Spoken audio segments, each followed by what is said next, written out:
আৰু আৰু কতদিন কতকাল মই এয়া ঘৰ কাৰণে পাল চাই থাকিব লাগিব।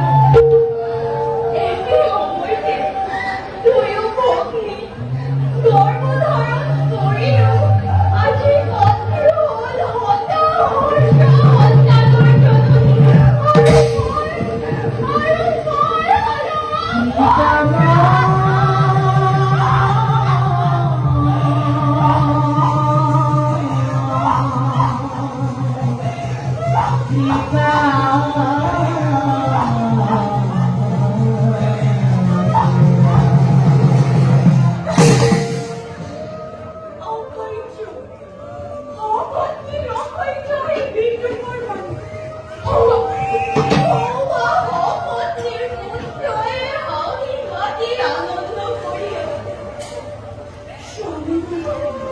আপুনি মোক ধৈৰ্য ধৰি থাকিবলৈ কৈছে, কিন্তু স্বামী মোৰ আজি ধৈৰ্য্যৰ বাট ছিঙি গৈছে।